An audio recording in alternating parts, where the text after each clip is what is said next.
Now joining us on the line as tributes continue to pour in from Killkenny Island is a member of the group of elders and former island President Mary Robinson. Madam President, a very good evening to you from South Africa. Of course, Mr. Annan's death must have come as a great shock to you as you were with him here in Johannesburg very recently and Zimbabwe. That's right. He was an exceptional human being.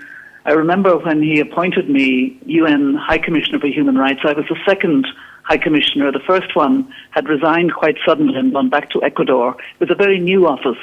And he said to me very strongly, I want the UN to be stronger in protecting and respecting human rights. Mm-hmm. And he was, a Secretary General that it was good to work for on human rights, even though we did have differences from time to time, because my job was to speak truth to power. His was to be the leading diplomat for the UN as well. But when we became elders together in particular, we became even closer friends, and I was with him on his last mission.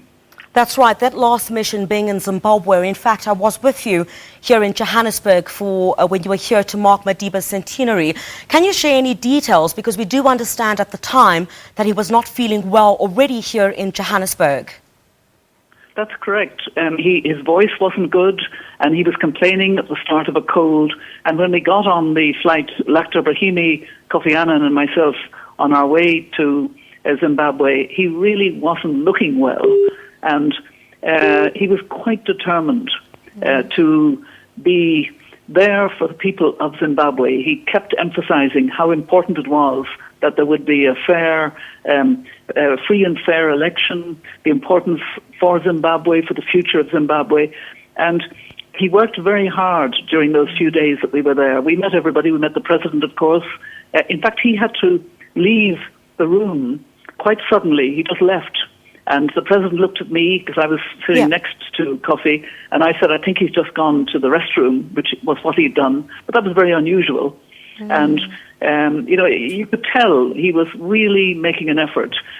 So much so that we met, all of the key players. We went to the Zimbabwean Electoral Commission, and the High Court judge heading it said that she had been suffering from attacks on social media, and the two women commissioners said that they had even been physically half attacked at a meeting. And Kofi said, and who protects you? And there was a silence. And then it was clear that the elders had to speak out. Not that we were saying that the Zimbabwean Electoral Commission was necessarily perfect in what it was doing. It could well be criticized, but criticism is one thing. Strong attacks, especially on women, are not acceptable. And that was typical of Kofi, that he saw the need to, speak out and champion their position. We went to the large gathering of civil society in Harare, and I said to him, look, Kofi, give your speech at the beginning and then go home. For goodness sake, go back to the hotel and take a rest, which he did. But he was there in the evening to speak to the diplomatic corps, especially the SADC ambassadors, because he looked to them to play a particular role. And then the following day we did a press conference together, and then flew back to Johannesburg and sat in the lounge for a few hours, and he was looking wretched. And he got very sick on the flight back, and he clearly had pneumonia, and it went on from there. And he got out of hospital for a few days. I don't think he ever really recovered. He literally worked himself to the bone for the people of Zimbabwe, as he had done, that was his life's mission. And that's exactly it, Madam President. The leadership style is what we're really hearing revered from around the world. Talk to us about his leadership style. I remember when I spoke to him just last month, one of the things that stood out for me was that he said every single day you had to wake up and fight until everyone's human rights were respected. Talk to us a bit about this man and the leadership style that he had to get the job done. Well, the leadership style was based on a vision, and the vision was very clear. I don't know how many times he repeated it in Zimbabwe on this final mission.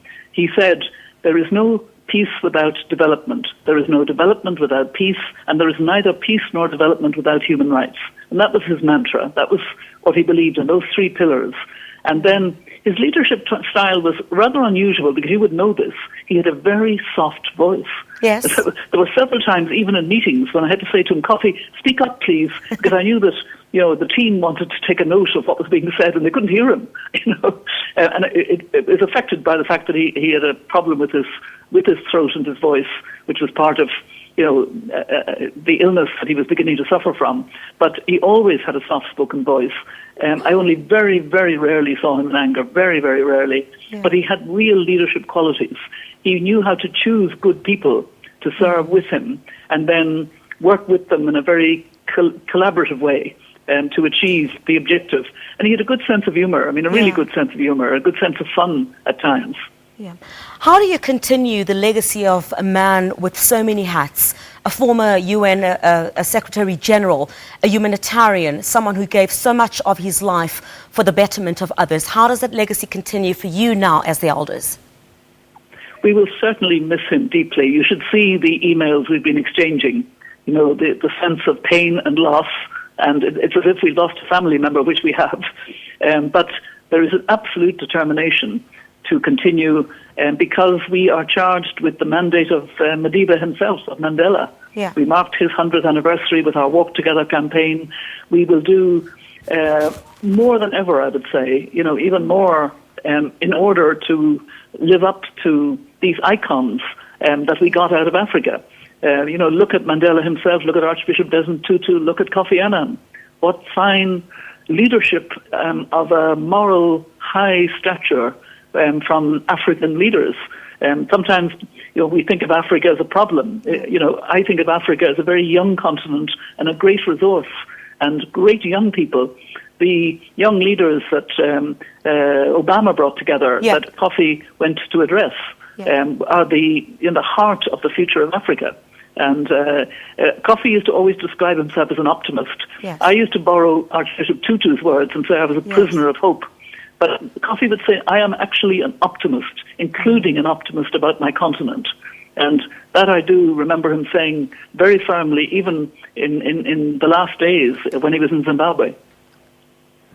Well, thank you very much for your time. I'm afraid that's all we have time for. One of the group of elders speaking to us, Mary Robinson, who is also the former island president, who, of course, talking to us much about the last time that she spent with Kofi Annan, indicating, of course, that he was still ill here in Johannesburg already, but he remained true to the cause itself and to going to Zimbabwe. You'd recall, of course, before the elections, when he went to Zimbabwe to have dialogue with several stakeholders before that country went to the elections.